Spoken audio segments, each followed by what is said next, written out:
देश की सबसे बड़ी पंचायतों में से एक यानी house of the people Lok Sabha में leader of opposition Rahul Gandhi presidential address के लिए खड़े हुए और राष्ट्रपति के अभिभाषण पर बोलने के बजाय वो एक किताब का जिक्र करने लगे। और जैसे ही उस किताब को उन्होंने पढ़ना शुरू किया, उसका एक एक्सर्ट, एक हिस्सा पढ़ना शुरू किया, लोकसभा में जमकर बवाल होना शुरू हो गया। जनरल नारावाने बताया पुस्तक प्रकाशित हुई है कि नहीं हुई, इनको किसने बताया है? किसने बताया? ये लिखा हुआ नहीं पढ़ सकते आप। अध्यक्ष ने नारावाने जी ने राजनाथ सिंह के बारे में और मोदी जी के बारे में बोला। आखिर क्या था पूरा मामला और क्यों इस किताब को पढ़ने से राहुल गांधी को रोका गया और लोकसभा स्पीकर ने लीडर ऑफ अपोजिशन को चेतावनी तक दे दी कि आपको ये अधिकार नहीं है कि इस एक्सर्ट, इस मेमोइर को आप लोकसभा में कोट करें।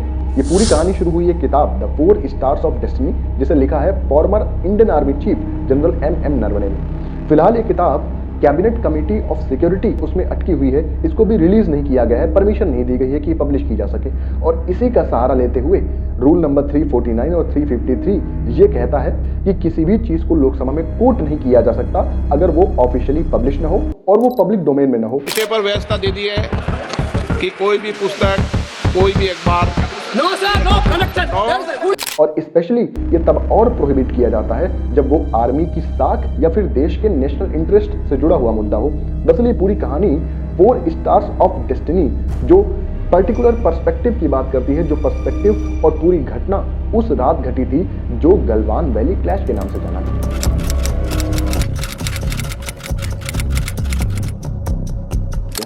दरअसल इंडियन आर्मी का नॉर्दर्न कमांड संभाल रहे वाई.के. जोशी ने एक रात देखा कि 4 आर्मी टैंक भारत की सीमा में घुसे चले आ रहे हैं। इस पूरी सिचुएशन की जानकारी उन्होंने तत्कालीन army chief general M Naravane को दी। इसके बाद जनरल एम नरवणे ने national security adviser Ajit Doval के ऑफिस में फोन मिलाया, वहां से कोई जवाब आया नहीं।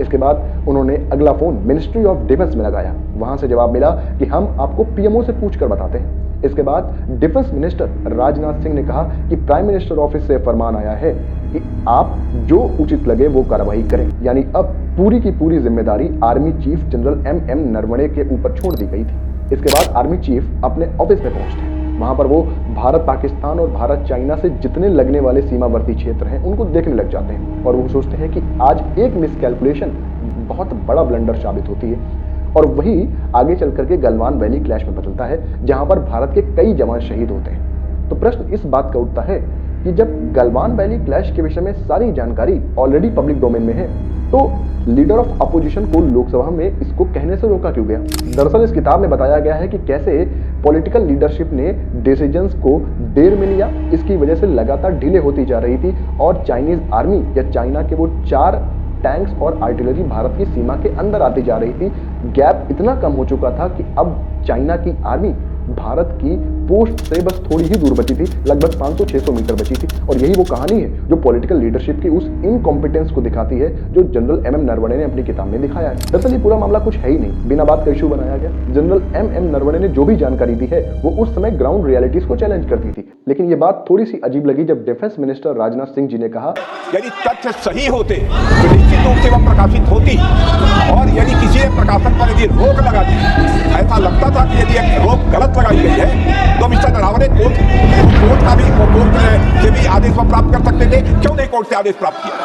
यानी आप आर्मी के चीफ जनरल एम नरवणे पर, उनकी इंटीग्रिटी पर बहुत बड़ा क्वेश्चन मार्क लगा रहे हैं। तो ये एक ऐसी घटना है जो पूरी की पूरी इंडियन आर्मी की उस इंटीग्रिटी को ही क्वेश्चन मार्क करती है, क्योंकि जब सबसे बड़ा अधिकारी इस बात को मिस कैलकुलेशन के रूप में देख रहा है तो पूरी की पूरी पॉलिटिकल लीडरशिप पर एक बहुत बड़ा क्वेश्चन मार्क लग जाता है कि ऐसे इनकॉम्पिटेंस अगर युद्ध में हो रही होती तो क्या से क्या परिणाम होते। और यही वो पूरी कहानी है जिस पर इतना बवाल हुआ। दरअसल भारत और चीन का सीमा विवाद इतना ज्यादा कॉम्प्लेक्स हो चुका है कि इसके अराउंड कई सारी कॉन्स्पिरेसी थ्योरीज डेवलप हो चुकी हैं। प्रश्न इस बात का नहीं है कि लीडर ऑफ अपोजिशन को जनरल एम नरवणे की ये 4 स्टार्स ऑफ डेस्टिनी को कोट करने से रोका गया।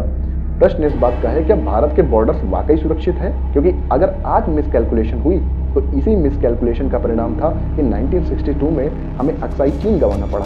कहीं ऐसा ना हो कि चाइना को हम मिसकैलकुलेट करें और फिर से एक और अक्साई चीन बनकर के तैयार हो जाए।